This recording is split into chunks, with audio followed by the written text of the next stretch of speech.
Bodh Gaya is not.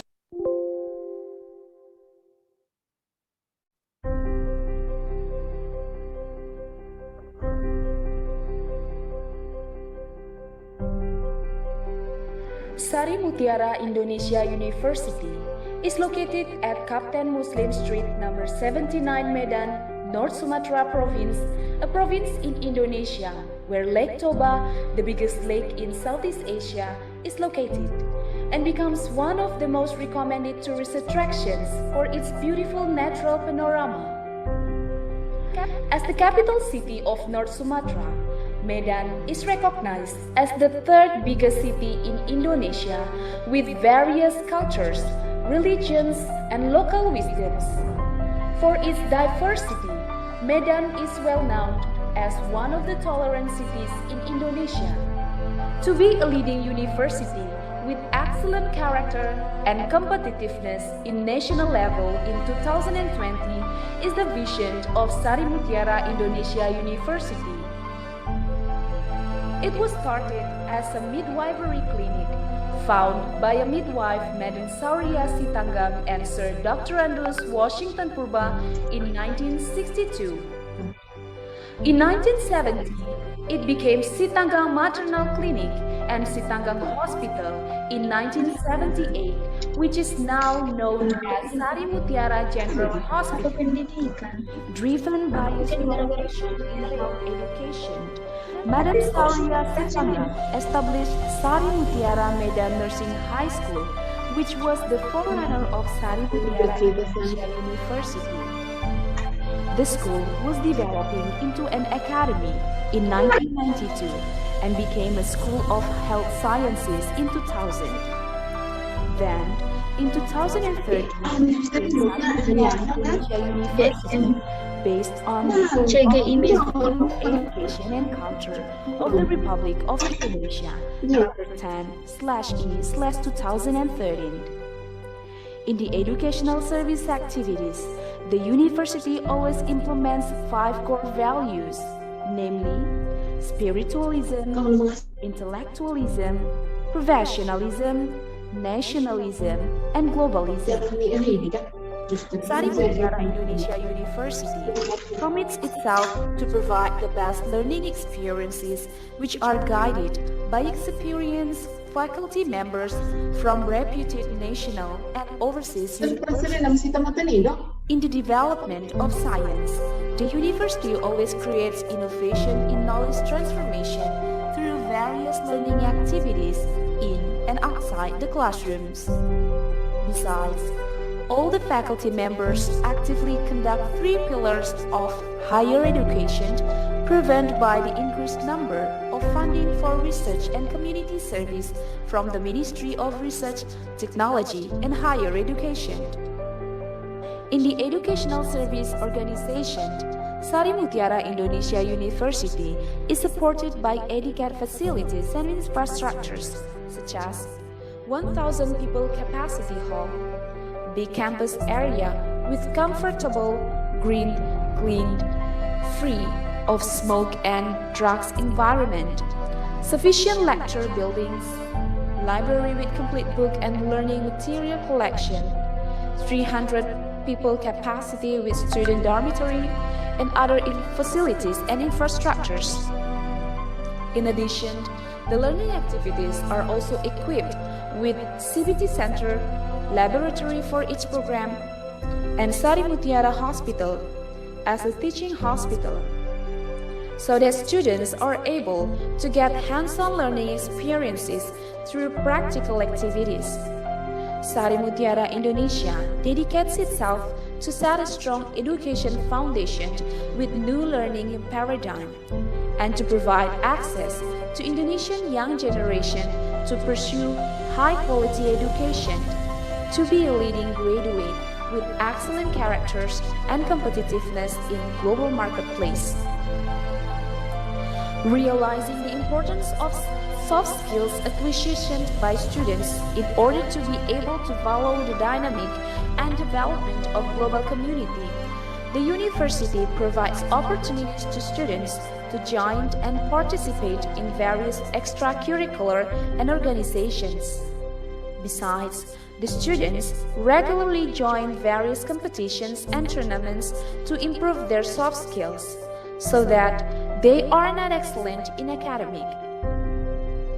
In order to accelerate the university's quality development, Sari Mutiara Indonesia University actively enhances network and partnership with many institutions in Indonesia and foreign countries, such as PEM Netherlands, Thailand, Laos, India, Taiwan, and other countries through collaborative activities. For instance, cultural and academic exchange program, research collaboration, joint international conference, and sports competition. Currently, Sari Mutiara Indonesia University has 19 undergraduate programs and 1 graduate program.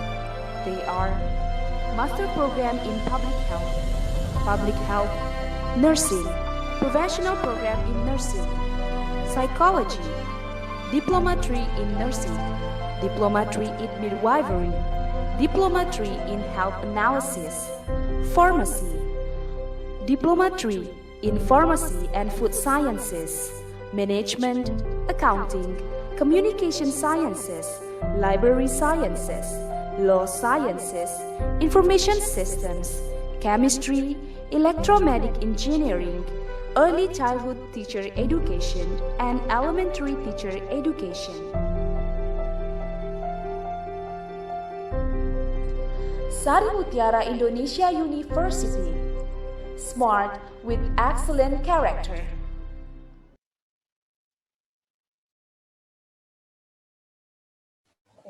Baik, selamat pagi adik-adik mahasiswa semuanya, teman-teman yang hadir di Zoom pada pagi hari ini. Terima kasih banyak sudah memberikan waktu untuk mengikuti acara talk show kita bersama dengan Konsulat Jenderal India di Medan hari ini. Nah, seperti yang sebelum-sebelumnya, ini merupakan kali kesekian Universitas kita, Sari Mutiara, mengadakan kegiatan bersama dengan Konsulat Jenderal India di Medan. Nah, pada waktu sebelum-sebelumnya kita mengadakannya secara live di library, di perpustakaan hanya saja. Untuk kali ini kita mengadakannya melalui Zoom. Oke, nah sebagai informasi, hari ini kita akan membahas berbagai macam hal terkait dengan festival, terkait dengan budaya, banyak hal yang mungkin semuanya, mungkin adik-adik mahasiswa di sini suka nonton film India. Nanti kita akan bahas apa sih budaya-budaya yang mungkin perlu untuk diketahui dan budaya-budaya menarik lainnya. Nah, tapi sebelum itu supaya kita seru-seruan, ini mungkin dari konsulat itu sebentar lagi akan share background yang mungkin adik-adik mahasiswa, semua partisipan itu bisa ganti virtual background-nya. Seperti saya ini, saya pakai virtual background yang saya juga kurang tahu ini di mana, tapi pemandangannya bagus banget, dan ini merupakan salah satu tempat di India. Ada Kashmir, ada Taj Mahal, nanti adik-adik mahasiswa bisa ganti virtual background-nya dengan segala sesuatu yang berbau India. Oke? Ibu Ari, itu ya? Bukan di Danau Toba ya? Bukan, karena Danau Toba. Oke. Jadi mungkin virtual background-nya aja dulu sementara, nanti kalau sudah selesai pandemi bisa ganti langsung kayak Pak Ben pakai Kashmir, nanti mungkin mudah-mudahan setelah pandemi berakhir bisa langsung ke Kashmir, nggak cuma pakai virtual background seperti ini. Nah, sebelum kita masuk ke materi selanjutnya, perlu diinformasikan bahwa kampus kita sudah lama ya menjalin komunikasi hubungan yang sangat baik dengan Konsulat Jenderal India di Medan, dan salah satunya itu ditandai dengan adanya patung Bapak Mahatma Gandhi yang ada di depan perpustakaan. Nah, kalau misalnya adik-adik mahasiswa yang sering ke kampus, itu bisa sering banget foto selfie di depan patung Bapak Mahatma Gandhi. Nah, selain itu juga ada India Corner. Nah, ada India Corner di kampus kita, sudah ada sejak tahun 2016 ya. Dan ada banyak sekali koleksi-koleksi buku yang ada di India Corner. Seperti yang saya punya ini, saya punya yoga, kemudian ada juga festival India, dan ini bukunya sangat menarik. Nah, jadi adik-adik mahasiswa, kalau misalkan nanti setelah selesai pandemi, silahkan nih berkunjung ke Indian Corner yang letaknya ada di dalam perpustakaan, bukan di luar ya, tapi ada di dalam perpustakaan Universitas Sari Mutiara Indonesia. Baik, nah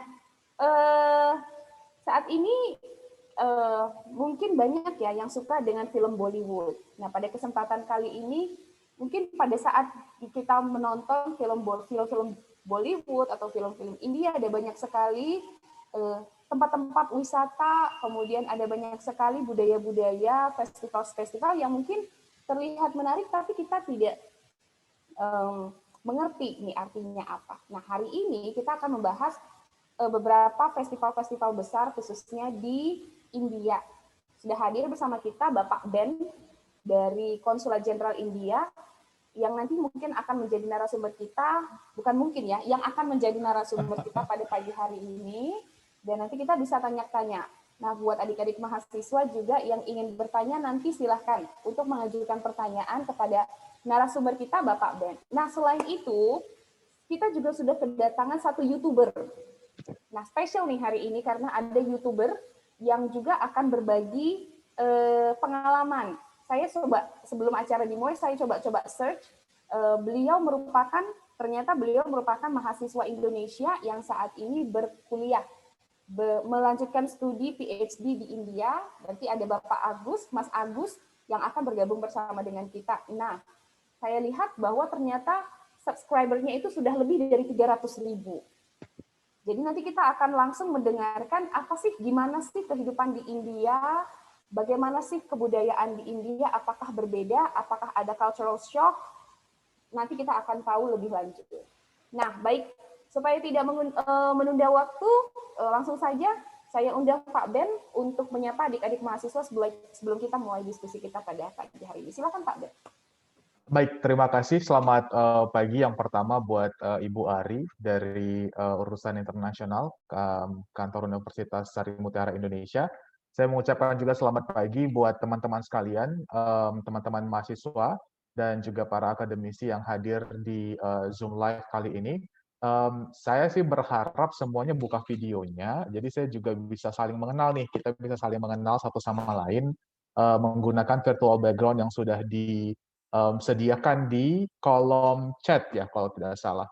Jadi teman-teman Universitas Sari Mutiara Indonesia bisa download pilihan, ada beberapa pilihan virtual background dan nantinya bisa digunakan dan di-apply di virtual background-nya masing-masing. Ada banyak contoh foto atau mungkin destinasi yang bisa dijadikan virtual background mulai dari pegunungan Himalaya, utaranya India, sampai selatannya India, paling bawahnya India, Andaman, dan Nicobar.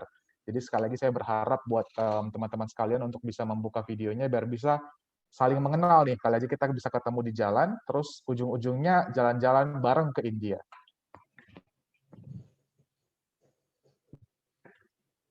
Begitu, Bu Ari. Oke. Berarti kalau misalkan adik-adik mahasiswa pengen jalan-jalan ke India, boleh nih muter bolak-balik di depan Konsulat Jenderal, kali aja ketemu sama Mas Ben. Karena tadi Mas Ben bilang kan, kali aja ketemu, kemudian jalan-jalan bareng ke India. Nah, Iya. jadi supaya Mas Ben juga kenal, jadi kalian juga boleh buka videonya, di turn on, kemudian diganti virtual background-nya. Jadi nanti supaya Mas Ben juga ingat virtual background mana yang kalian pilih. Jadi nanti Mas Ben bisa menyediakan tiket perjalanan untuk dirinya sendiri. Harapannya ya, Bu ya. Harapannya. Baik. Oke, Mas Ben, mungkin kita menunggu, masih malu-malu ini, atau karena masih jam 10 pasti lagi beres-beres untuk make-up gitu kan, touch-up dan selanjutnya. Kan bisa pakai filter ya? Bisa, pakai yang kayak gini ya Mas Ben. Oke. Nah, Mas Ben, kalau misalnya kita berbicara tentang India, ada banyak hal sebenarnya yang bisa kita bahas ya. Mulai dari makanan, ada roti cane nih kalau misalnya di Indonesia yang ada juga adalah makanan India. Kemudian kita juga bicara tentang destinasi wisata. Di situ Mas Ben bikinnya Kashmir, kemudian Taj Mahal juga ada, kemudian Nicobar Island yang baru-baru lagi digalakkan oleh pemerintah India dan Indonesia. Nah, kemudian setelah itu kita juga bisa tahu tentang budaya, festival, dan banyak banget nih. Kalau misalnya kita lihat di India itu kayak jadi paket komplit. Oke. Baik. Nah, kalau misalkan saya sendiri sudah pernah berkunjung 2 kali deh ke India, bagian utara dan bagian selatan, dan itu memang luar biasa. Culture-nya itu sangat kaya ya, kaya akan budaya dan lain-lain. Nah, tapi mungkin adik-adik mahasiswa di sini ada yang atau juga yang mungkin menonton via live streaming di Facebook, mungkin ada yang belum terlalu familiar ini dengan India, dengan pariwisatanya, budaya, festival dan lain sebagainya. Nah, boleh diceritakan sedikit Pak Ben, apa sih yang unik dari India yang perlu diketahui semua orang? Baik, Bu Ari, terima kasih sekali lagi. Buat teman-teman sekalian dan mungkin Bu Ari, mengenal India itu biasanya sering dikenal sebagai ibu dari banyak penemuan atau mungkin inventions. India itu terkenal sebagai penemu dari aljabar, angka nol, konsep sampo, catur, nilai pi, dan bahkan sampai penambangan berlian. Padahal nyatanya, teman-teman sekalian, India itu sebenarnya lebih dari penemuan-penemuan tadi. India itu merupakan salah satu peradaban tertua di muka bumi. Usianya sekarang kurang lebih 4.000 tahun. India juga sama dengan Indonesia, merupakan mozaik pengalaman multikultural yang cukup majemuk. Dan India bisa dibilang dengan warisannya yang kaya dan segudang daya tarik, merupakan salah satu tujuan wisata populer di dunia. India itu mencakup area seluas lebih dari 3.200.000 km persegi atau 1,7 kali lebih besar dari Indonesia. Jadi India itu ibaratnya kayak benua sendiri gitu loh, besar sendiri. Bisa saya gambarkan kepada teman-teman sekalian dan juga mungkin Bu Ari, India itu membentang dari ketinggian pegunungan Himalaya yang tertutup salju seperti Jammu dan Kashmir, virtual background saya. Kemudian ada daerah Uttarakhand, kemudian juga ada Ladakh. Ladakh ini biasanya mungkin yang pernah nonton film Three Idiots di scene-scene akhir, nah itu digambarkan tuh pemandangan daerah Ladakh. Hingga hutan hujan tropis di daerah selatan. Jadi yang terdekat dengan Indonesia itu ada Andaman dan Nicobar Island. Mungkin kalau misalnya kita dulu belajar di geografi atau mungkin IPS kali ya, kita hanya kenal Indonesia bertetangga dengan Singapura, dengan Brunei Darussalam, dengan Malaysia, dengan Papua Nugini. Tapi ternyata ada satu pulau, pulaunya India, kepulauannya India, itu yang dekat dengan Sabang, teman-teman. Jaraknya sekitar 163 km, hanya 163 km. Dan yang lebih uniknya lagi, India karena merupakan rumah dari banyak keyakinan atau kepercayaan seperti Hindu, Buddha, dan beberapa aliran kepercayaan lainnya, menjadikan India merayakan ribuan festival dan acara setiap tahunnya. Ini yang akan coba kita bahas selama beberapa waktu ke depan.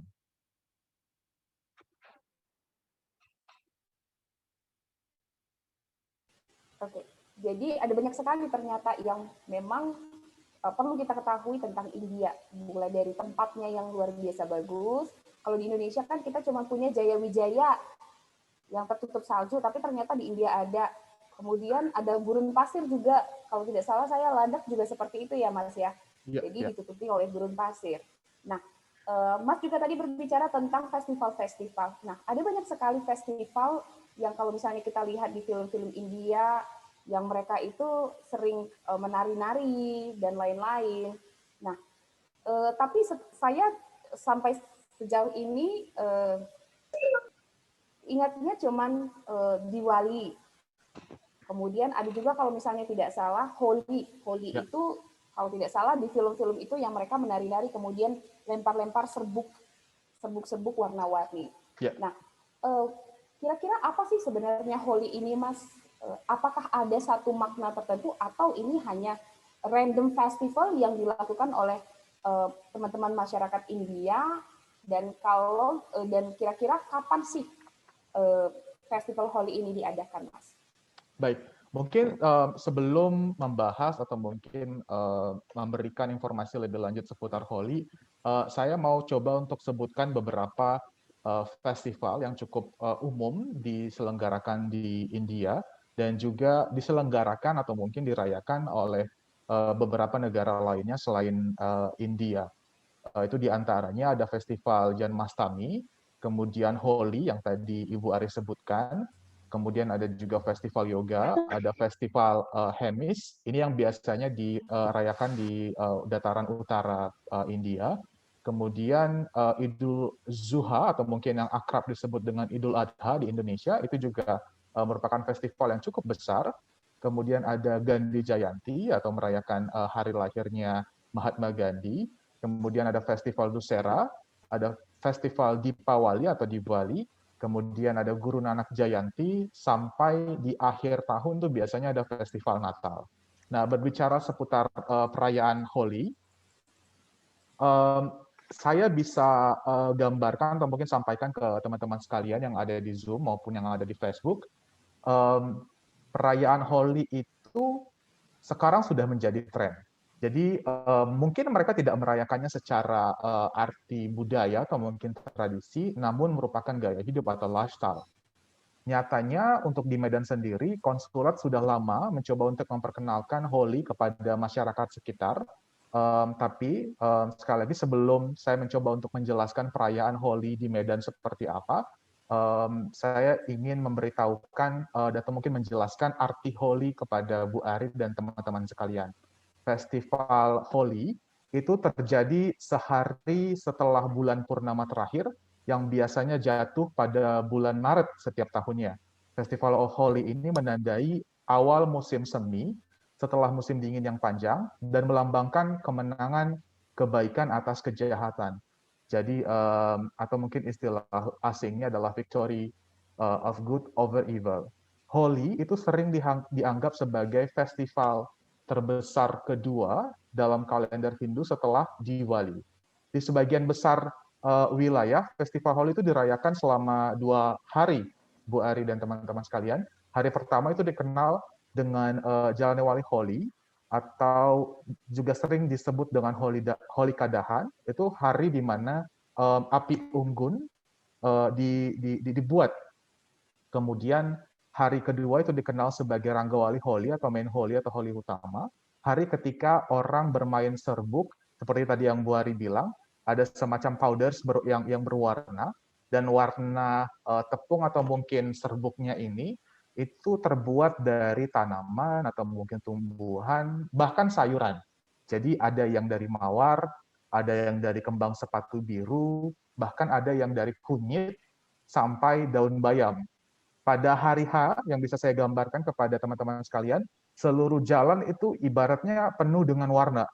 Ada yang warna merah, warna hijau, warna kuning, tapi bukan red lights ya, bukan rambu lalu lintas seperti itu. Jadi semuanya penuh dengan warna.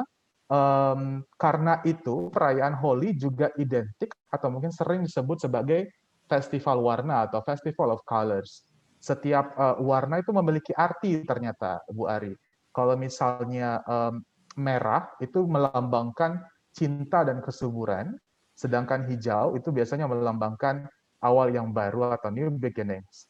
Orang-orang itu juga saling mengguyurkan air satu sama lain, bahkan ada yang sempat menggunakan gun waters atau senjata air, menembakkan air kepada teman-teman atau mungkin kerabat yang dikenal seperti itu. Sore harinya biasanya setelah perayaan Holi, mereka akan berkumpul ke keluarga terdekat atau mungkin ke tetangga terdekat untuk santap makan, bahkan ada yang berbagi permen. Seperti itu, Ibu Ari. Jadi ternyata festival Holi itu ada rangkaiannya ya, Mas ya. Saya pikir cuma 1 hari, dan ternyata materi sumber warna-warni itu ternyata dari bahan-bahan alami. Saya nggak nyangka kalau ternyata bayam itu bisa dijadikan sebagai bubuk warna untuk perayaan Holi. Nah, kalau misalkan di India ini Holi dirayakan dengan begitu meriahnya dan dirayakan beberapa hari. Nah, bagaimana dengan di Medan sendiri, Mas? Apakah bagaimana dengan perayaan Holi di Medan dan apakah dirayakan semeriah yang dirayakan di negara asalnya, Mas? Baik, perayaan Holi di Medan itu sudah lama dilakukan oleh mayoritas ekspatriat di Kota Medan atau mungkin warga keturunan India di Indonesia. Dalam aktivitasnya, warga negara India atau mungkin para ekspatriat ini beserta dengan warga keturunan lainnya itu mengundang partisipasi penduduk lokal atau etnis lainnya untuk merayakan dan berbaur dalam kebahagiaan, merayakan kegembiraan Holi secara bersama. Konsulat Jenderal India itu cukup rutin menyelenggarakan dan berpartisipasi dalam perayaan Holi di Medan setiap tahunnya. Bahkan kalau bisa saya gambarkan nih ke teman-teman sekalian, pada bulan Maret 2019 lalu, konsulat bekerja sama dengan Pekan Raya Sumatera Utara itu merayakan Holi secara besar-besaran. Saya bisa gambarkan berbagai latar belakang orang dari usia, kemudian background yang berbeda, intinya mereka saling berbau, saling melempar warna, mengusapkan warna ke wajah satu sama lain, dan waktu itu di akhir kami meminta bantuan dari pemadam kebakaran untuk menyemprotkan atau mungkin menyemburkan air dari selang pemadam kebakaran kepada peserta atau pengunjung. Saya ada cuplikan videonya yang mungkin boleh saya bagikan kepada teman-teman sekalian.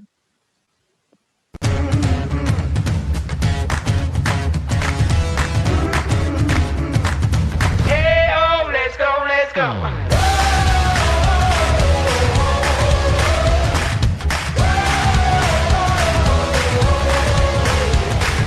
Hey, oh, let's go, let's go. We won't stop, no, no, no. Baik, seperti itu Bu Ari. Singkat ya Pak, padahal saya enjoy banget lihatnya. Menarik sekali Bu ya. Ari, Bu Ari, sebentar, ini teknis. Bu Ari bisa lihat muka saya tidak? Bisa. Bisa ya, oke. Oke. Nah, menarik ya. Jadi kita lihat di situ bahwa orang-orang memang main-main ini, bermain-main dengan warna, bermain-main dengan seperti tidak ada beban ya Pak ya. Jadi mudah-mudahan pandemi ini bisa segera berakhir, jadi perayaan Holi yang besar seperti itu, yang meriah bisa diselenggarakan lagi, dan adik-adik mahasiswa bisa nih langsung merasakan gimana sih festival Holi, karena saya sendiri belum pernah merasakannya. Oke. Segera ya Bu ya? Segera. Segera. Oke. Ya mudah-mudahan Pak, mari kita berdoa saja kalau begitu. Amin, amin, amin. Nah, kalau misalnya kita berbicara dengan India, kita sudah tahu tadi punya gambaran tentang Holi. Nah, yang ada di pikiran saya terkait dengan India itu adalah yoga juga, Pak. Saya juga pernah dulu, saya kebanyakan titelnya pernah gitu ya, tapi nggak tuntas. Jadi, saya pernah juga itu belajar yoga sebentar banget, dan flashback lagi di 2019 atau 2018, saya lupa, itu universitas juga pernah bekerja sama dengan Konsulat Jenderal India di Medan, mendatangkan guru yoga ke kampus, ke Sari Mutiara, dan kita belajar yoga. Nah, saya mau tahu nih Pak, kalau misalkan, dan kita tahu juga bahwa yoga ini bukan cuma dilakukan oleh orang India, tapi juga sekarang ini sudah semakin tren ya. Jadi gaya hidup. Jadi gaya hidup orang di seluruh dunia melaksanakan yoga. Nah, kalau juga saya tidak salah, ada yang namanya International Day of Yoga. Nah, yang mau saya tanya, sebenarnya apa sih yoga itu, Mas Ben? Dan kalau misalkan di India sendiri, apakah International Day of Yoga itu dirayakan juga? Nah, bagaimana nih? Boleh diceritakan sedikit, Mas Ben? Baik. Hari ini mungkin buat teman-teman yang baru gabung, kita akan membahas seputar beberapa atau mungkin ragam festival yang diselenggarakan di India. Tadi kita sudah coba untuk membahas singkat atau mungkin sedikit seputar perayaan Holi, dan sekarang kita akan mencoba untuk mencari tahu apa sih sebenarnya yoga. Pertanyaan bagi sebagian orang, yoga itu apa sih? Mungkin istilah yoga bagi sebagian teman-teman yang ada di sini, baik di Zoom maupun di Facebook, pernah dengar istilah yoga, tapi yoga itu apa? Saya coba untuk gambarkan, yoga merupakan suatu tradisi yang berusia sekitar 5.000 tahun dari India, yang menggabungkan upaya fisik, mental, dan juga spiritual untuk mencapai satu harmoni antara tubuh dan pikiran. Pada 11 Desember 2014, Sidang Umum Perserikatan Bangsa-Bangsa itu menyatakan 21 Juni sebagai Hari Yoga Internasional.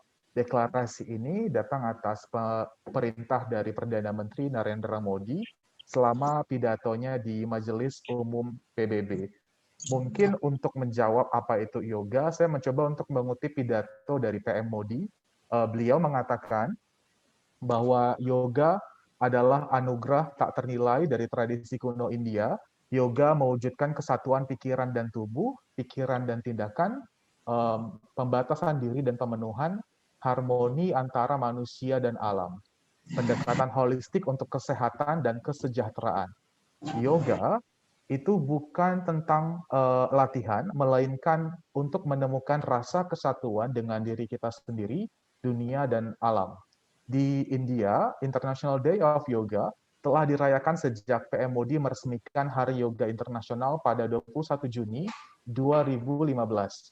Inaugurasi ini mencatatkan dua rekor Guinness, dua rekor dunia Guinness, satu untuk 35.985 orang berlatih dalam satu sesi yoga di satu tempat. Dan yang kedua, atas banyaknya bangsa yang berpartisipasi dalam pelajaran yoga atau yoga lessons, acara ini diakui dan dirayakan oleh 170 negara termasuk Amerika Serikat, Kanada, dan juga Indonesia. Menarik ya Mas ya, ternyata memang yoga ini waktu saya baca ini saya juga bingung.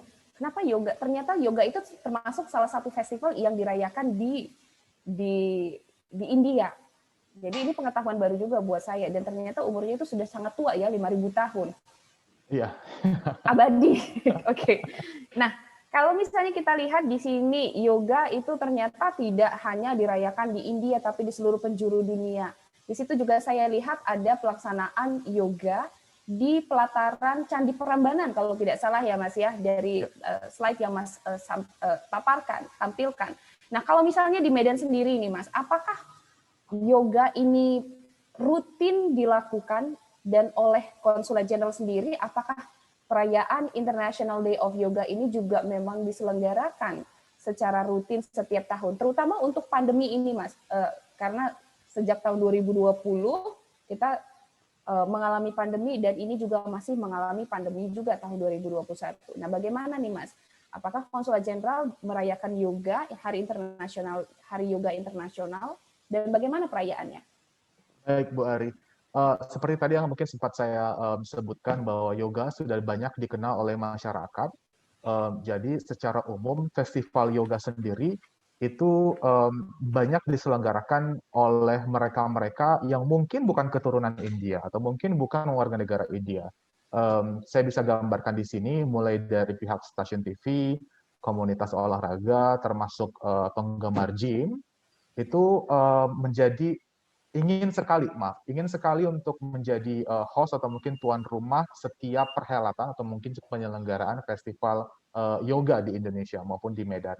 Khususnya untuk Hari Yoga Internasional atau International Day of Yoga, setiap tahunnya perayaan yoga itu mengusung tema tertentu.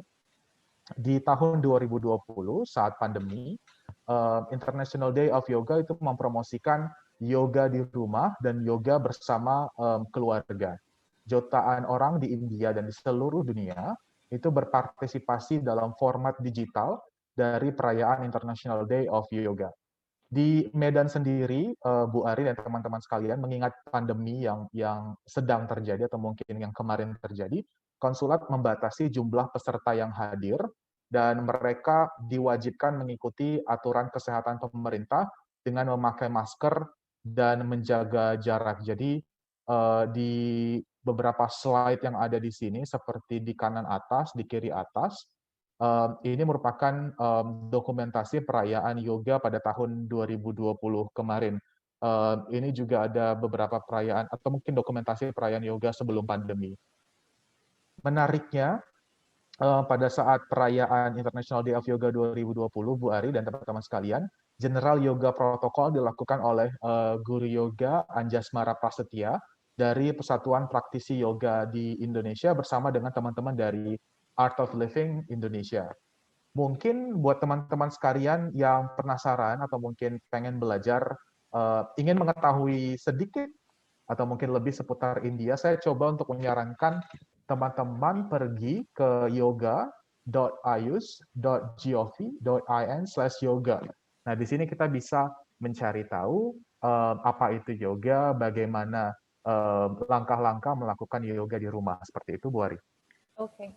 Jadi menarik ya. Jadi buat teman-teman, kalau saya tidak salah, anak-anak bidan nih juga melakukan yoga ya, pelajaran yoga. Jadi bisa langsung saja masuk ke link yang sudah disampaikan oleh Mas Ben.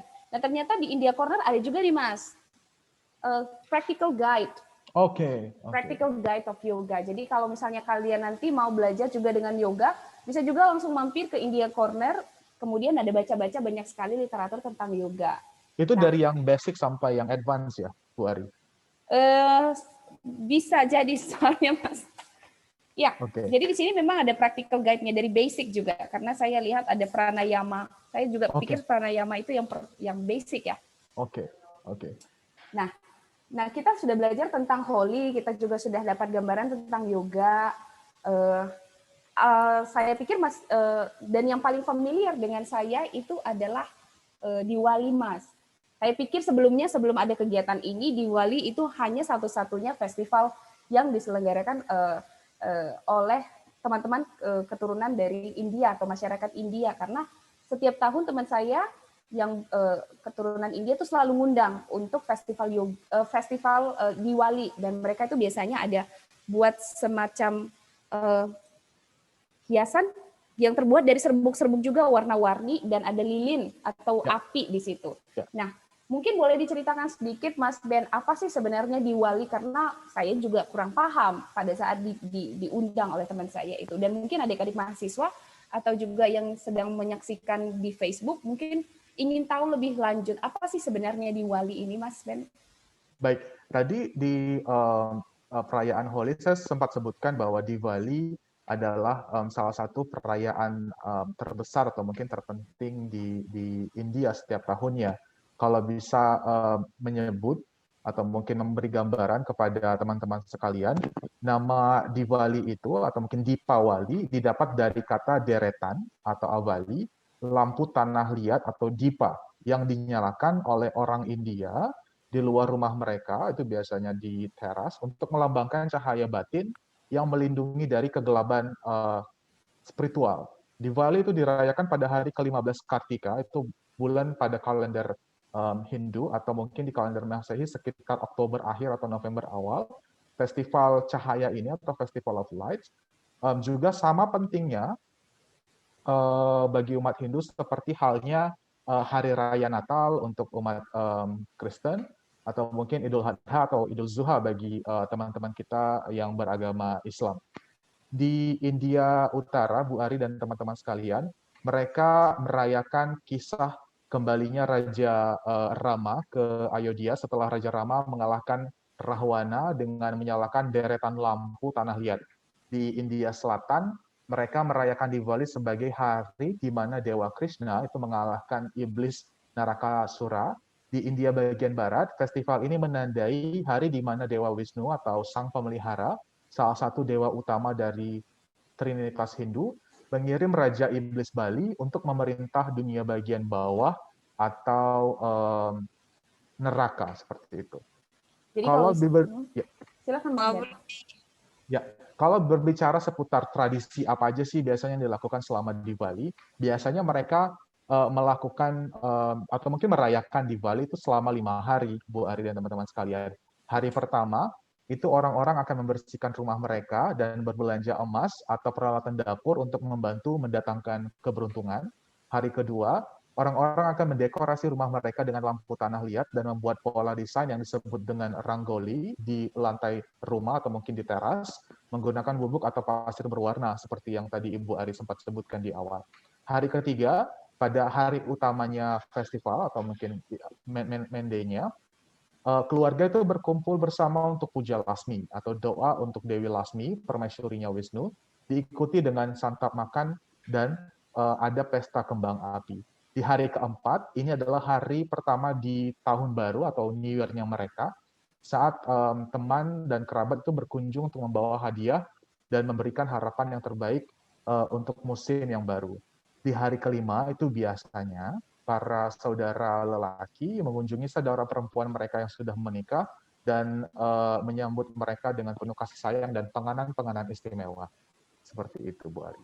Jadi ada banyak sekali ternyata ya Mas ya, runtutan kegiatan yang memang dilakukan pada saat perayaan di Bali ini. Dan saya juga baru tahu kalau ternyata kalau misalnya kita lihat bahwa setiap daerah di India itu baik utara, selatan itu memiliki cerita yang berbeda tentang Diwali ini. Tapi kalau misalnya bisa saya konklusikan bahwa Diwali ini merupakan menangnya terang atas kegelapan gitu ya, kurang lebih ya Mas. Benar, benar. Nah, bagaimana dengan Medan sendiri Mas? Apakah ini Diwali juga dirayakan dengan meriah di Medan Mas? Baik, serupa dengan perayaan Holi, perayaan Diwali di Indonesia, khususnya di Kota Medan, itu sudah lama diadakan atau mungkin diselenggarakan oleh para ekspatriat India dan masyarakat keturunan India. Antusiasme warga merayakan festival ini, Bu Ari, di beberapa kota besar di Indonesia disambut baik oleh pemerintah daerah dengan merekomendasikan libur fakultatif pada hari H.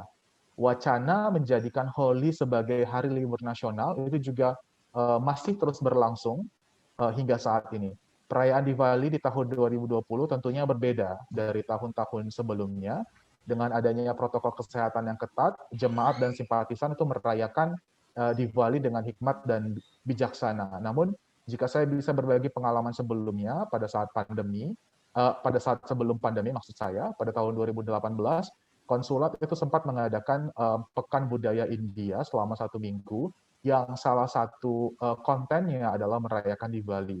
Tentunya bekerja sama dengan pemerintah Kota Medan dan pihak terkait. Perayaan ini cukup berlangsung sukses dan meriah karena berhasil mempromosikan budaya dan kesenian India dalam bentuk film, tarian atau atraksi dan kuliner khas India. Jadi ada banyak sekali ternyata kegiatan-kegiatan yang dilakukan oleh ekspatriat dari India dan teman-teman keturunan India untuk merayakan festival-festival yang ada gitu ya Mas ya, termasuk juga Diwali di dalamnya. Nah, kalau kita berbicara tentang festival Mas, karena memang kebetulan saya punya teman, jadi ada teman keturunan India, dan saya lihat kalau setiap tahun temannya ini pergi ke Kuala Lumpur untuk merayakan festival yang namanya Thaipusam. Nah, Thaipusam sendiri ini saya kurang familiar, Mas. Apa sebenarnya Thaipusam? Nah, kenapa teman saya mesti pergi ke Kuala Lumpur untuk merayakan Thaipusam? Apakah Thaipusam tidak dirayakan di Medan atau di Indonesia, Mas? Mungkin bisa dijelaskan, Mas, apakah Thaipusam itu, Mas? Baik, baik. Sebelum menjelaskan Thaipusam, tahun ini kalau tidak salah Thaipusam itu diselenggarakan 28 Januari kemarin, Bu Ari.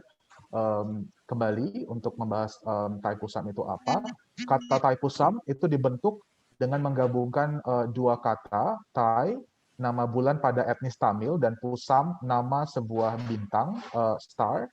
Thaipusam itu diamati pada purnima atau hari bulan purnama selama bulan Thai. Dan festival Thaipusam itu mencerminkan dan merayakan kemenangan Dewa Murugan yang merupakan dewa perang Hindu. Thaipusam umumnya dirayakan di bagian selatan India, dan Thaipusam ini memiliki arti yang penting di beberapa negara selain India, khususnya buat tempat-tempat yang didatangi oleh penduduk Tamil dalam jumlah besar, seperti Indonesia, Sri Lanka, Singapura, bahkan Malaysia, yang juga menjawab pertanyaan Bu Ari tadi. Para pemuja Thaipusam itu biasanya akan mulai persiapannya 48 jam sebelum perayaan dengan cara berpuasa dan berdoa. Para penyembah itu biasanya akan mencukur kepala mereka dan melanjutkan perjalanan menuju kuil Dewa Murugan. Selama perjalanan, jemaat itu terlibat dalam berbagai kegiatan devosional untuk berterima kasih kepada Dewa Perang.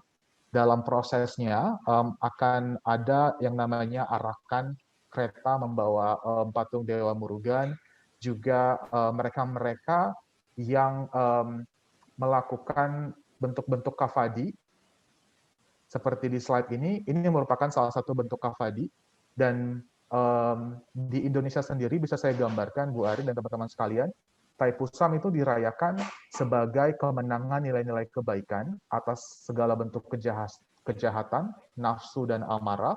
Thaipusam juga diartikan sebagai hari menunaikan kaul atau bernazar, menebus dosa dan meminta pengampunan atas segala kesalahan dan dosa.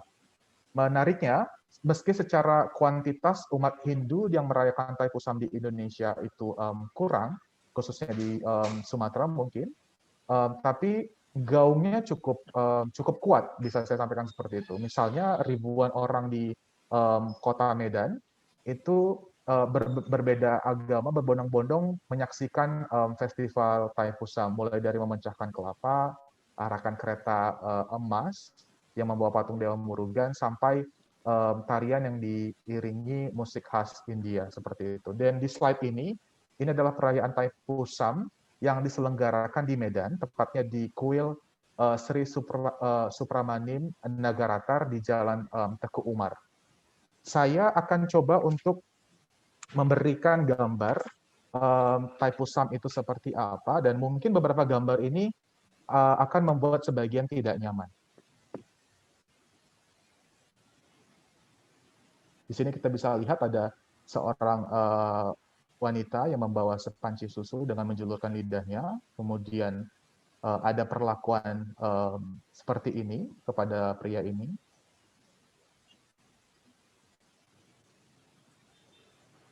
Mereka sekali lagi bernazar atau mungkin berharap dengan melakukan ini dosa mereka bisa ditebus, sampai mungkin bentuk kafadi yang paling ekstrim versi kita ya. Seperti ini, Bu Ari. Kembali kepada Bu Ari. Oke, saya terkesima nih, Pak. Sampai segitu devotionnya gitu ya, Pak ya. Melakukan nazar, bentuk ucapan terima kasih kepada dewa perang ya, Pak ya. Ada banyak sekali hal-hal yang mungkin merupakan sesuatu hal yang baru buat kita.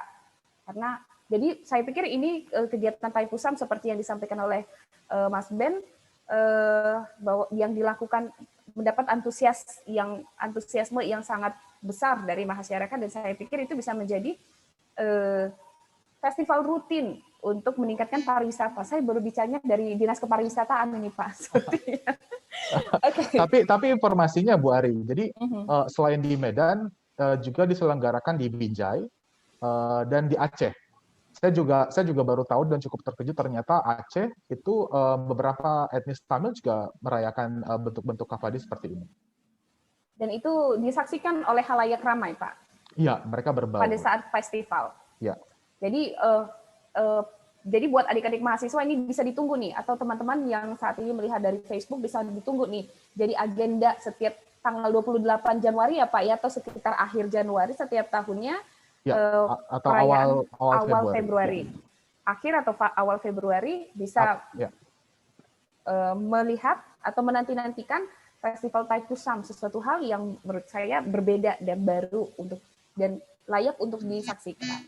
Nah, mungkin ada teman-teman, kita udah belajar banyak hal. Kita belajar tentang Holi, kita belajar tentang yoga, kita belajar juga tentang Thaipusam, Diwali, dan sebagainya. Dan tempat-tempat penarik lainnya yang sudah disampaikan tadi oleh Mas Ben di awal. Nah, mungkin ada adik-adik mahasiswa atau teman-teman yang baru bergabung dan ketinggalan informasinya. Di mana kira-kira bisa didapatkan informasi mengenai hal-hal yang tadi sudah kita diskusikan ini, Mas Ben? Baik, mungkin sebelum memberitahu di mana saja teman-teman sekalian bisa mendapatkan informasi seputar pariwisata India atau mungkin budaya, saya mencoba untuk memanggil nih Brother Agus, Abang Agus, Ibu Ari. Oh iya.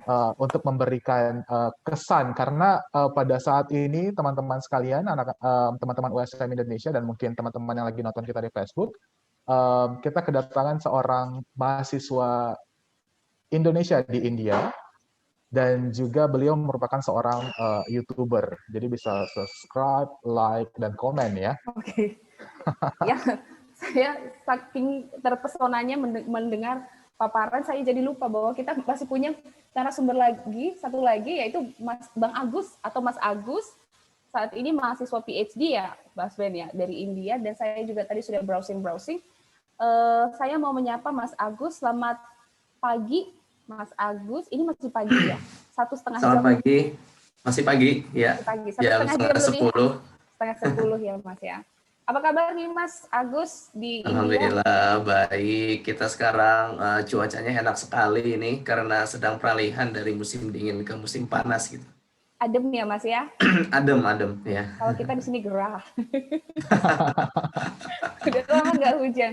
Nah, Mas Agus, mungkin boleh cerita Mas Agus sekarang ini kesibukannya di India apa saja sih? Dan sudah berapa lama nih Mas Agus di India? Iya, kalau saya sendiri sebagai mahasiswa ya Indonesia yang saat ini sedang studi di India, alhamdulillah sekarang saya berkesempatan untuk melanjutkan S3 dan sekarang di tahun terakhir di jurusan Ilmu Hubungan Internasional. Dan saya sendiri sudah berada di India kurang lebih 7 tahun. Jadi tahun 2013 bulan Agustus saya pertama. Pada saat itu saya sedang menempuh S2 ya untuk Master of Arts 2 tahun, lalu MPhil dilanjutkan lagi 2 tahun, dan sekarang PhD 4 tahun, dan inilah tahun terakhir saya gitu.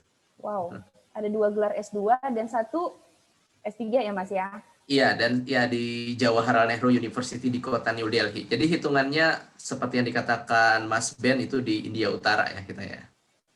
Oke, kota ya Mas Ben silakan. Ya, mungkin sebelum Bang Agus mencoba untuk berbagi cerita, boleh kali disapa teman-teman yang ada di Zoom dan di Facebook menggunakan bahasa Hindi atau mungkin bahasa lainnya. Bahasa lainnya apa nih Mas Ben? Karena di India kan mereka punya beberapa bahasa yang diakui juga sama konstitusi. Tapi biasanya Hindi yang umum ya, Bang Agus. Iya, kalau kita bahasa Hindi biasanya kalau kita menyapa kita mengucapkan biasanya namaste ya. Halo gitu, namaste. Terus biasanya kita akan menyebut apa kabar? Aap kaise ho? Aap kaise ho? Aap kaise ho? Kalau kya hua itu apa sih Mas? Kya hua tuh ada apa? Oke. Aap kaise ho? Oh itu, aap kaise ho itu artinya apa kabar? Terus biasanya kita bisa menjawab मैं ठीक हूँ, saya baik-baik saja. Atau bisa juga langsung acha atau बहुत acha, kabar baik gitu. Waduh. Mungkin satu pengenalan singkat nih, Bang Agus, kayak halo, nama saya Agus, saya sedang berkuliah seperti itu menggunakan bahasa Hindi. Jujur kalau saya masih sedikit ya bahasa Hindinya ya, tapi akan saya coba. Halo mere dosto, mera naam Muhammad Agus Aufia, मैं JNU पढ़ते हैं न्यू दिल्ली, मैं इंडोनेशिया से, अभी इंडिया 7 साल हो गया JNU पढ़ते हैं. Ini kurang lebih artinya ya, ini masih berantakan Hindinya. Saya tadi menyampaikan nama saya Muhammad Agus Aufia dan saya saat ini sedang belajar di Jawaharlal Nehru University di India dan sudah berada kurang lebih 7 tahun di India. Gitu. Biasanya saya sering menyapa teman-teman kalau di YouTube itu meredos ya. Meredos. Tapi kalau misalnya banyak orangnya meredosto. Ya, dosto itu artinya teman-teman. Nah. Oke, kayak Spanyol ya. Oke, Spanyol.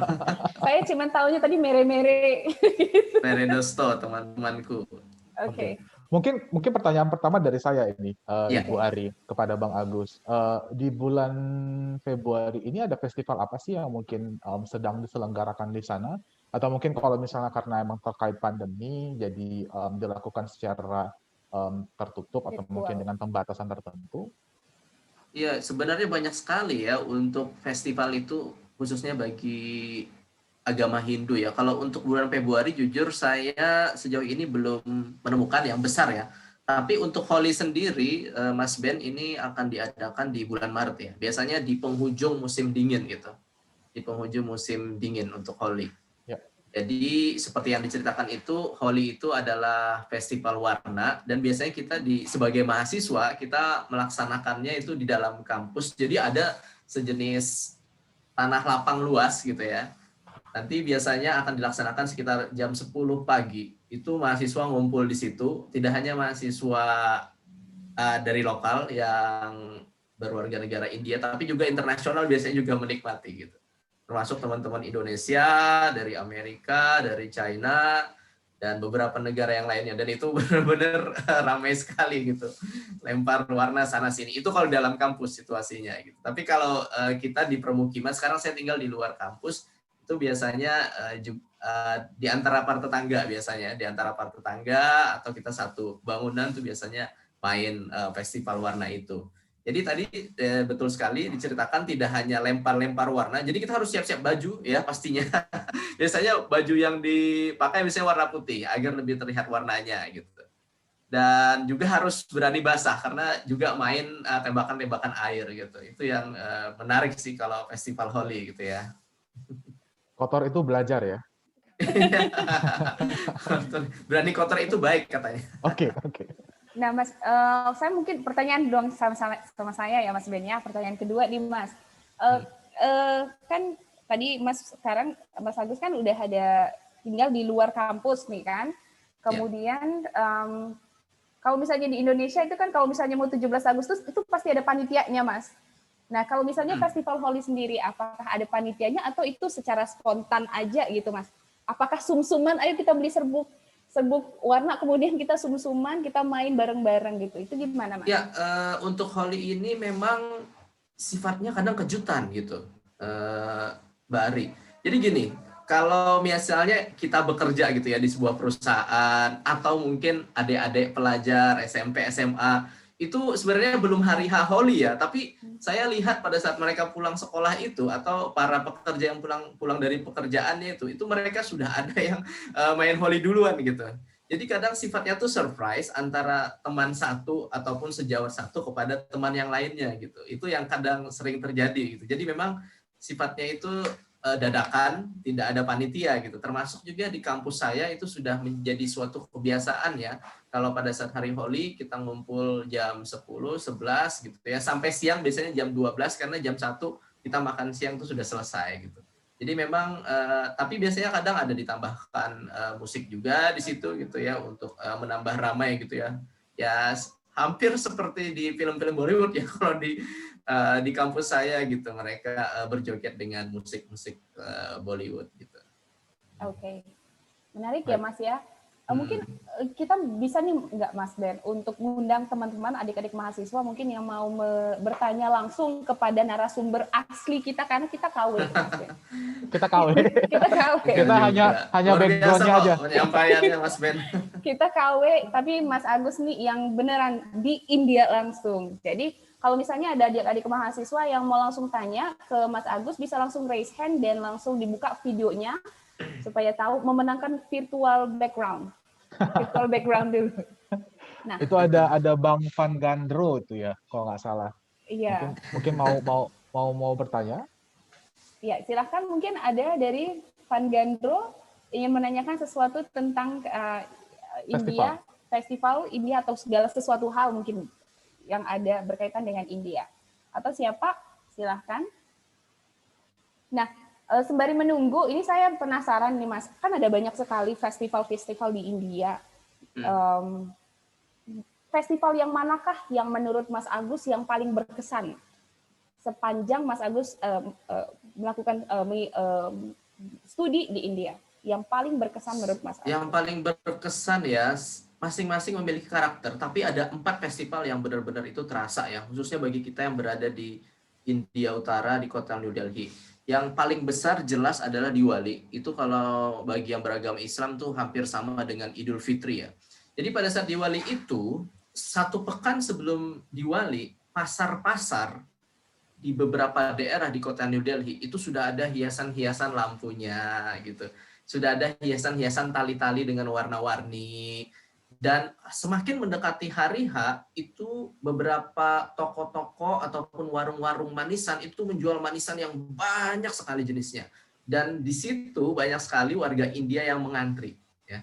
Karena memang Diwali ini kalau kita sekali lagi kalau yang Muslim misalnya menyediakan opor ayam ataupun ada menyediakan ketupat di India kita manisan gitu, yang paling menarik gitu, yang paling istilahnya banyak dibeli.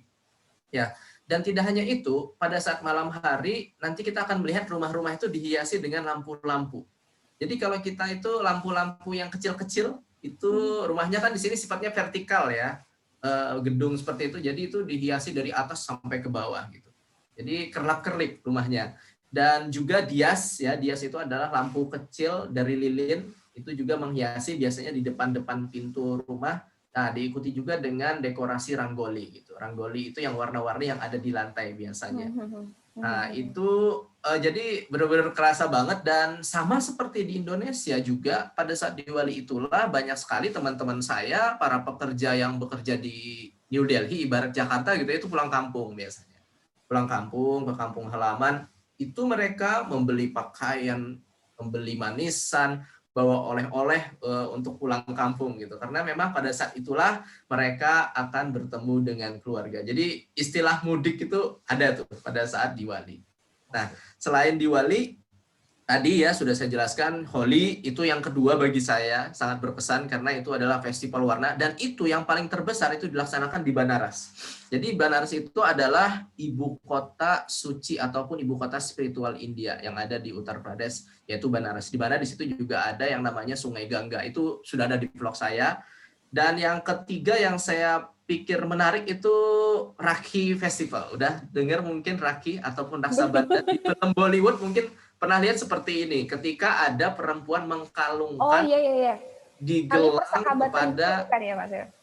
bukan persahabatan. Oh, oke. Ini adalah bentuk festival sisterhood atau brotherhood. Jadi festival di mana perempuan itu ketika dia menyatakan ataupun memberikan gelang kepada laki-laki, itu artinya dia menganggap laki-laki itu adalah sebagai saudaranya.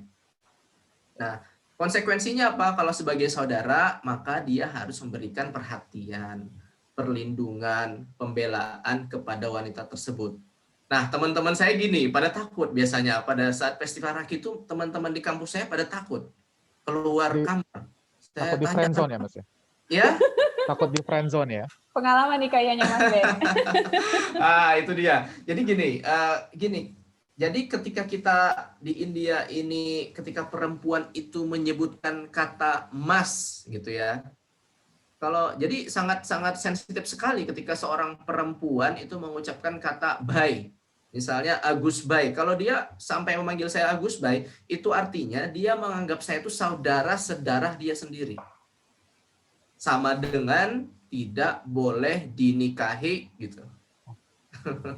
Dan festival Raksa Bandhan inilah ya salah satu representatif ketika seorang perempuan, bahkan teman sekalipun, memberikan gelang di tangan seorang laki-laki, itu artinya laki-laki itu tidak bisa, ataupun teman laki-lakinya itu tidak bisa untuk dinikahi. Makanya teman-teman laki-laki saya itu banyak yang takut keluar kamar asramanya, khawatir calon ataupun perempuan yang dia inginkan itu mengalungkan gelang itu gitu. Itu yang biasanya kadang dikhawatirkan terjadi gitu.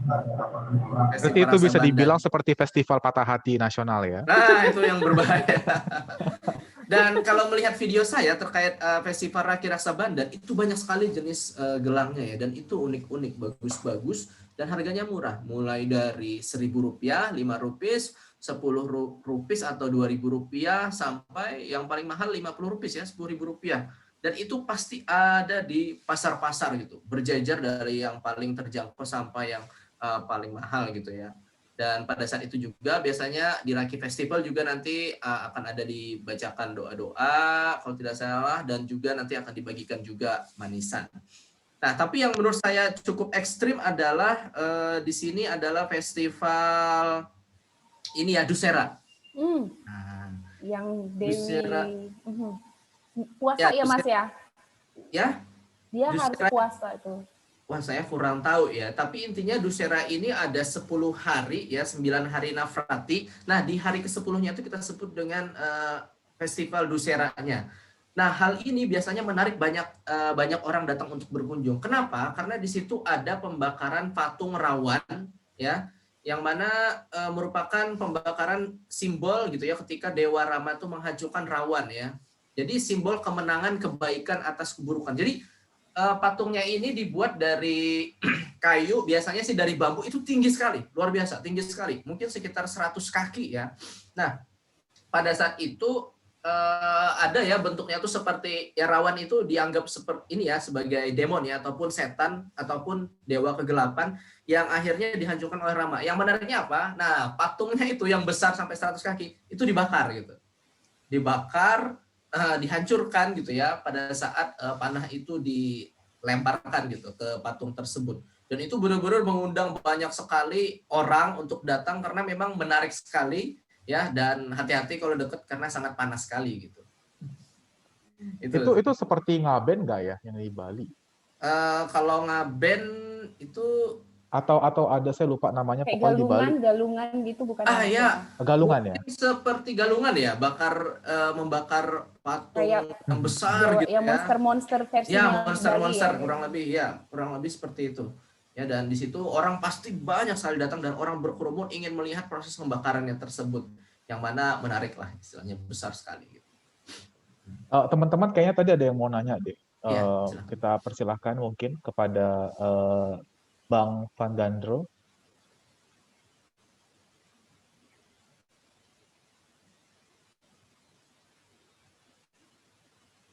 Masih mute ya, oke.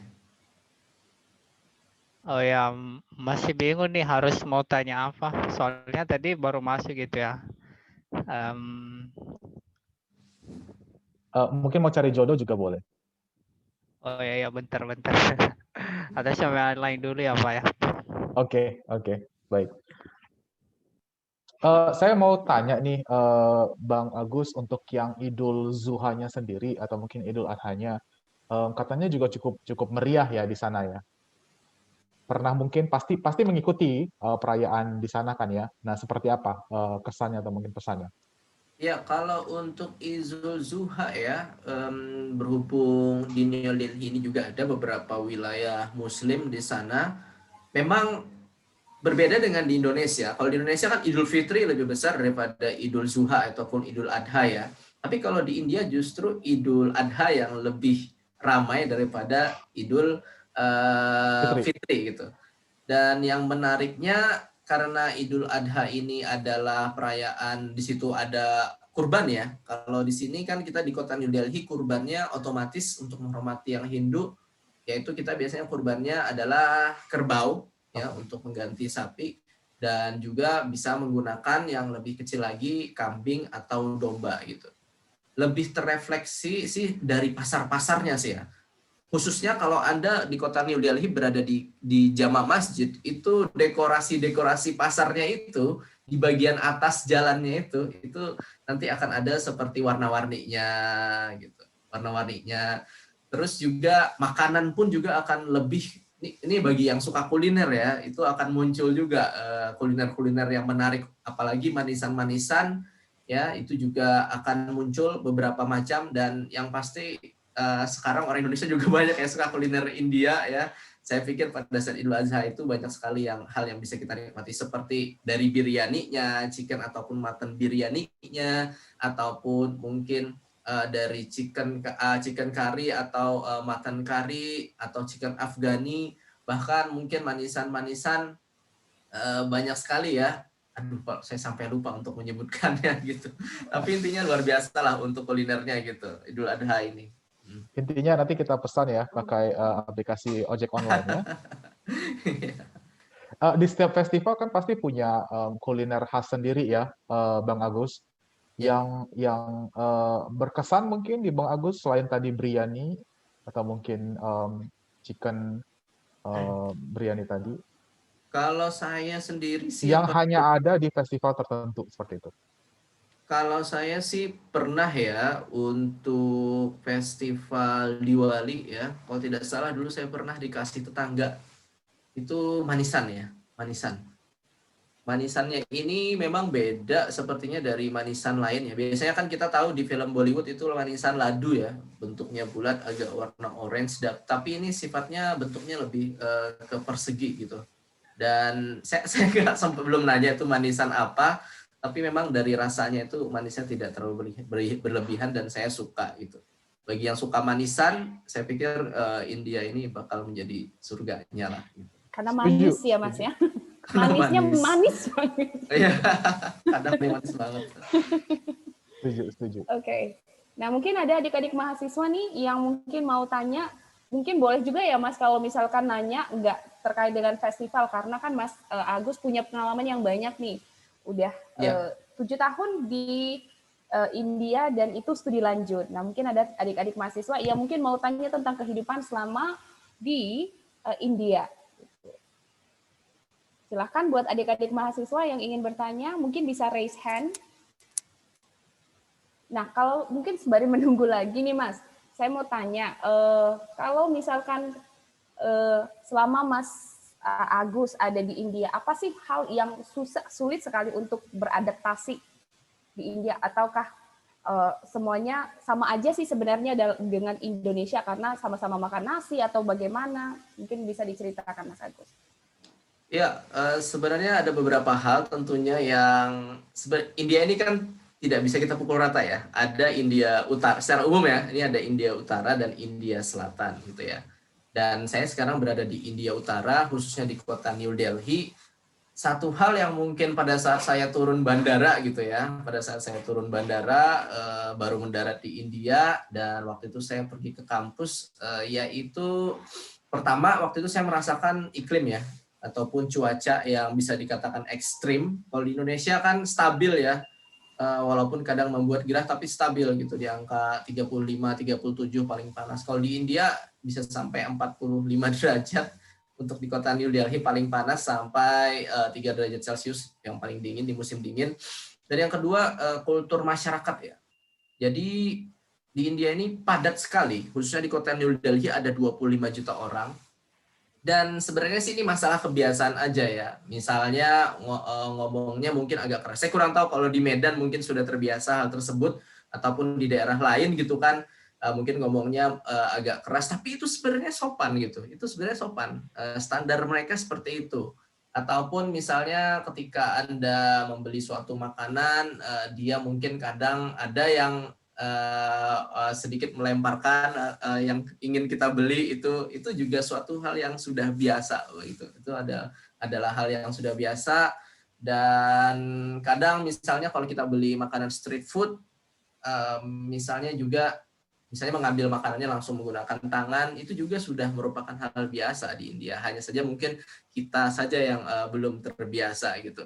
Tapi jujur selama lambat laun saya 7 tahun di sini semuanya itu sudah biasa. Dan yang unik juga adalah klakson ya. Itu ketika baru datang di India klakson sana sini. Tapi memang benar karena memang orang India ya satu sisi kadang buru-buru, yang kedua kadang ada yang suka jalannya agak di tengah gitu ya, perlu diingatkan agar ke pinggir. Nah ini memang klakson penting untuk mengingatkan gitu. Sebenarnya masih banyak hal lain tapi kurang lebih itulah. Oke. Ada yang ingin bertanya, teman-teman? Silahkan kalau pernah ada yang ingin bertanya. Oh ya. Tapi berbagai festival yang pernah Bang Agus ikuti tersedia di YouTube kan ya? Jadi mungkin setelah ini teman-teman mahasiswa mungkin ingin melihat visualnya seperti apa? Dussehra saya pernah ambil gambarnya, terus Raksabandan juga saya sudah pernah ambil, terus ada juga yang pada saat saya di Banaras itu juga sudah pernah saya ambil, ya. Raki tadi yang Hari Peterhati Nasional? Raki sudah saya buat juga videonya, jadi bisa lihat di situ langsung bagaimana gelangnya itu gitu. Sedikit Mas, mau tanya tentang yang Raki tadi. Ini kan yang lebih memberikan gelang itu adalah perempuan ke pria. Nah, apakah itu harus Mas? Misalnya, apakah saya harus setiap individu, setiap wanita itu harus memberikan gelang, atau itu ya kalau kita mau kasih ya kasih, kalau misalnya kita yang nggak merasa ada yang mau dikasih ya nggak usah kasih. Itu gimana? Oke. Setidaknya seperti ini, Mbak. Yang wajibnya biasanya perempuan di India ini akan memberikan kepada saudara sekandungnya, pamannya, bapaknya gitu. Tapi yang paling penting biasanya ya kalau perempuan itu punya adik ataupun khusus lagi kakak laki-laki biasanya itu wajib diberikan. Tuh. Makanya waktu saya pada saat festival Raki itu, ketika saya keluar rumah ada laki-laki yang rakinya itu sampai banyak ya. Jadi nggak hanya satu perempuan gitu, nggak hanya saudarinya saja mungkin, tapi ada mungkin tetangganya, ada mungkin sepupunya, ada mungkin jadi sampai banyak seperti ini gitu. Dan kalau pernah lihat mungkin Perdana Menteri Narendra Modi juga dipasang raki juga oleh para ibu-ibu, anak-anak kecil gitu. Jadi pada saat itu saya lihat banyak juga ternyata beliau gitu dapat gitu. Dan itu biasanya berlangsung dipakai oleh laki-laki mungkin sekitar sepekan gitu, sekitar sepekan gitu untuk sebagai wujud ya perlindungan lah kepada perempuan yang sudah memberikan itu gitu. Oke, saya kenapa tertarik karena saya ingat yang festival Raki yang Mas Agus sampaikan itu di film Kuch Kuch Hota Hai. Oh, oke. Diam-diam saya ternyata penggemar Bollywood pada zamannya. Oke. Ketahuan angkatannya ya. Oke, saya pikir karena waktu kita terbatas, mungkin adik-adik mahasiswa yang mau lebih lanjut, karena tadi saya juga tertarik banget, pengen tahu, saya ada lihat postingan Mas Agus terkait dengan pembakaran kremasi ya Mas ya, di Sungai Gangga, itu ada banyak sekali video-video yang saya pikir itu menarik untuk kita lihat. Jadi adik-adik bisa langsung like, comment, dan subscribe di akun YouTube-nya Mas Agus nih, Muhammad Agus Alfia. Iya. Oke. Jadi terima kasih sekali lagi Mas Agus sudah bersedia hadir bergabung bersama kami. Sama-sama. Bersama dengan terima kasih juga Mas Ben. Nah, sebelum Mas Ben kita tutup, mungkin boleh ditampilkan Mas Ben di mana kira-kira semua informasi yang tadi sudah kita bahas terkait dengan festival, terkait dengan mungkin destinasi wisata bisa diketahui atau dibaca oleh adik-adik yang ingin mengetahui lebih banyak tentang India, Mas Ben. Baik. Tentunya untuk mencari informasi seputar India, selain melalui dari kanal YouTube atau mungkin Instagram dan Facebook-nya Bang Agus, bisa melalui situs resmi pemerintah India. Teman-teman yang ingin berkunjung ke India atau mungkin mencari tahu India lebih lanjut seputar pariwisata dan budaya, boleh mengunjungi www.incredibleindia.org. Di sini kita bisa mencari tahu informasi seputar destinasi, pengalaman pariwisata seperti apa. Kemudian ada satu situs lanjutan yaitu knowindia.gov.in. Di sini kita akan mempelajari atau mungkin mencari tahu budaya India seperti apa, sejarahnya seperti apa, dan setelah kita menyusun rencana perjalanan dari situs Incredible India dan Know India, kita masuk ke situs berikutnya indianvisaonline.gov.in untuk mengurus persyaratan-persyaratan perjalanan seperti visa dan sebagainya. Oke, jadi komplit ya Mas, kita sudah bahas tentang bagaimana kehidupan di India, destinasi wisata, kemudian festival-festival yang wajib untuk diikuti. Nah, di sini kita semuanya bisa melihat. Sampai akhirnya kita membuat visa, ya Mas ya, dari Indian Visa Online. Dan kita juga bisa jadikan video-video yang ada di YouTube-nya Mas Agus itu sebagai referensi untuk melakukan apa saja sih kegiatan-kegiatan yang wajib untuk dilakukan di India dan diketahui lebih lanjut. Terima kasih Mas Ben, terima kasih Mas Agus. Mungkin ada sesuatu kata-kata penutup dari Mas Ben sebelum kita akhiri pertemuan kita pada pagi hari ini, Mas Ben? Baik, sekali lagi saya mengucapkan yang pertama terima kasih buat Bu Ari untuk waktunya telah bekerja sama dan kolaborasi di live interaction bersama Konsulat India di Medan.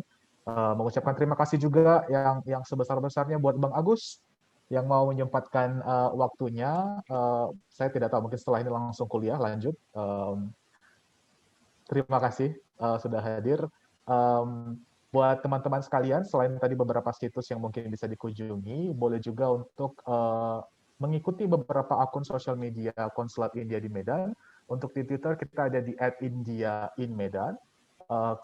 Facebook fanpage-nya kita ada di India in Indonesia Medan. Kemudian untuk Instagram-nya kita ada di Consulate India Medan. Dan kebetulan beberapa akun kita juga sudah verified centang biru, jadi tidak bakal nyasar sih sepertinya.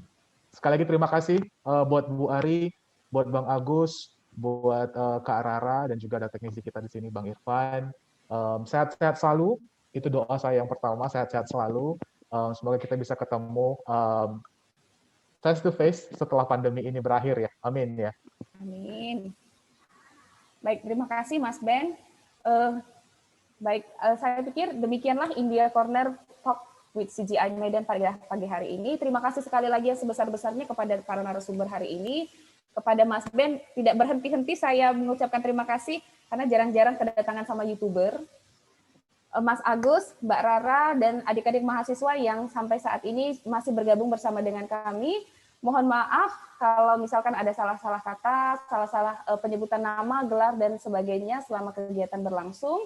Dan tetap saya akan mengingatkan untuk selalu menjaga kesehatan, rajin berolahraga, mengkonsumsi makanan yang bergizi, dan kalau misalnya harus keluar, jangan lupa untuk tetap memperhatikan dan melaksanakan protokol kesehatan dengan menggunakan masker, rajin mencuci tangan, dan juga menghindari kerumunan. Dan demikian dari saya, selamat pagi dan sampai bertemu kembali. Namaste. Namaskar. Namaskar.